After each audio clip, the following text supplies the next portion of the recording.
अगर आप भी नए नियम के बारे में नहीं जान रहे हैं तो आप नया नियम जान लीजिए कि अगर जो आपका जमीन है और उस जमीन का अब यहाँ पर अगर आप रसीद कटाते थे और ये रसीद कटवाने के लिए या तो आप जाते थे कर्मचारी के पास या आप जाते थे पटवारी के पास, तो जहां भी आप जमीन का लगान जमा करते थे तो अब यहाँ पर ये लगान जो है अगर आप जमा करेंगे तो अब आप कैसे करेंगे, क्या प्रक्रिया है।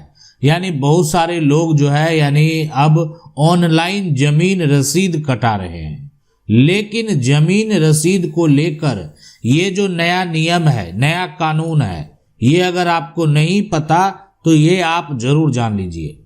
यानी पहले इसके लिए कार्यालय बनाया गया था।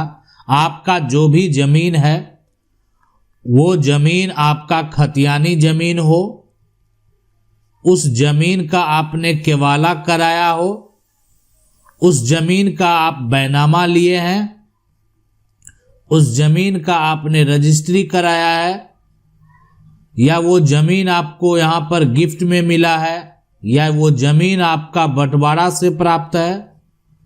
यहाँ पर ये भी हो सकता है, या वो जमीन आपको वसीयत से प्राप्त है, या जमीन का जो है एक तरह से आपको पट्टा बना हुआ है, जमीन का आपका जो है यहाँ पर पर्चा बना हुआ है, जमीन का आपके पास जो है बंदोबस्ती है।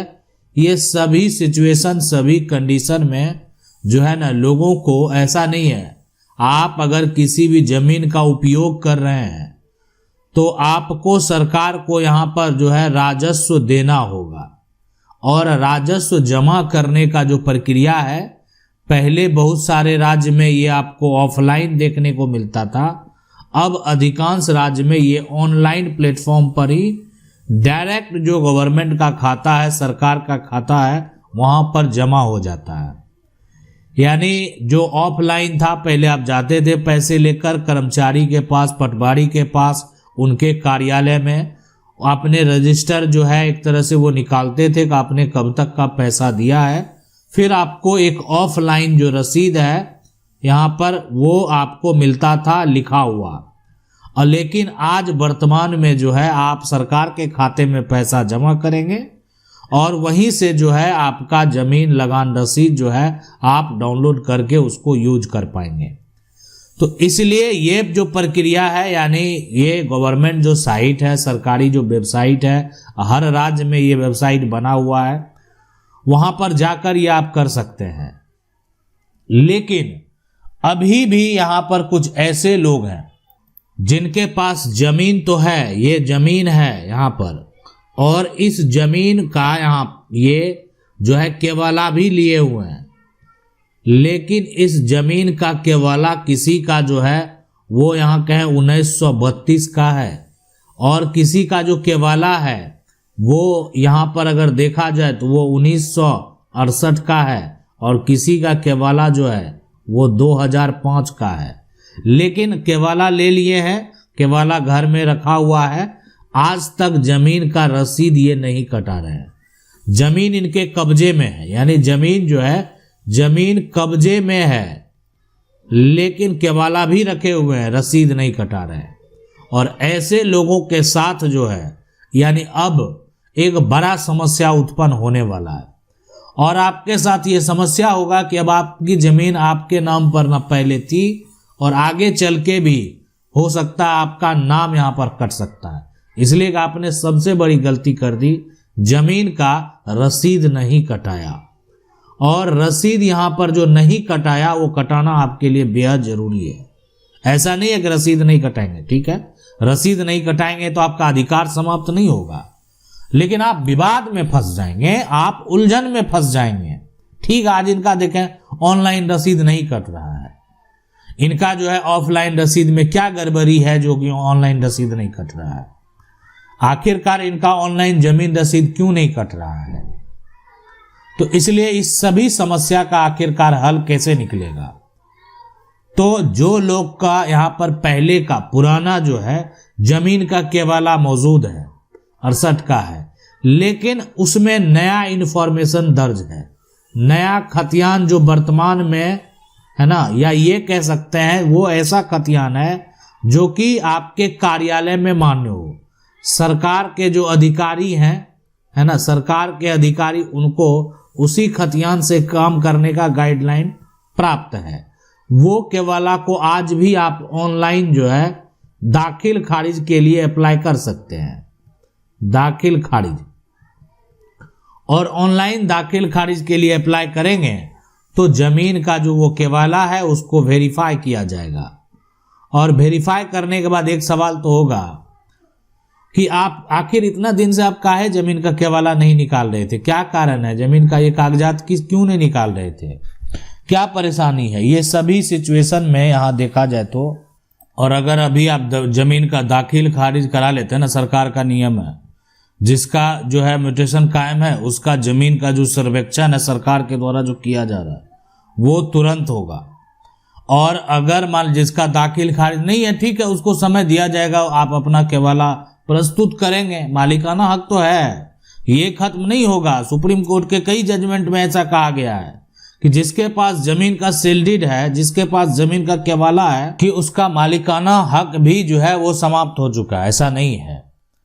यानी इस बात को आप स्पष्ट तरीके से समझ लें, इस नियम कानून को आप जो है स्पष्ट तरीके से समझ लें कि जमीन जो है, कोई भी जमीन का जो टुकड़ा है, अगर आप उसका जो है ऑनलाइन प्लेटफॉर्म पर आप जमीन का रसीद कटा लेंगे, कोई दिक्कत नहीं है। अब यहाँ इनका ये समस्या है कि इनका ऑनलाइन दूसरा कोई कटा लिया है और इनके पास ऑफलाइन वाला कागज है।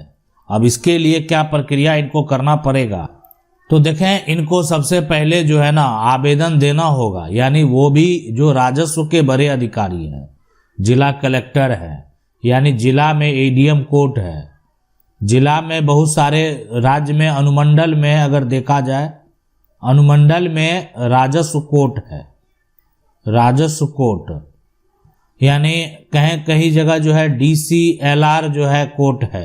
तो यहाँ पर जो अधिकारी बैठते हैं, मजिस्ट्रेट बैठते हैं, उनके पास आपको करना आवेदन है।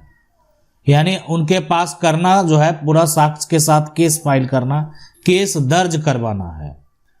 और केस दर्ज जो है आप करवाएंगे, करवाने के बाद क्या होगा, सबसे बड़ी बात है कि केस आप दर्ज करवाएंगे और यहाँ पर आप आवेदन देके उस व्यक्ति का जो कि गलत तरीके से ऑनलाइन प्लेटफॉर्म पर, ऑनलाइन पर जो है जमीन रसीद कटा लिया, उसको रद्द करवाना होगा। यानी आप जो है इसको, इसके म्यूटेशन को रद्द करवाएंगे जो कि गलत तरीके से करवाया है, और उसका म्यूटेशन जो है, अब दूसरे का रसीद जो है यहाँ पर दूसरे का रसीद नहीं कटा, मुझे ये कह रहे हैं मुझे न्याय चाहिए, तो ठीक है, इनको न्याय मिलेगा।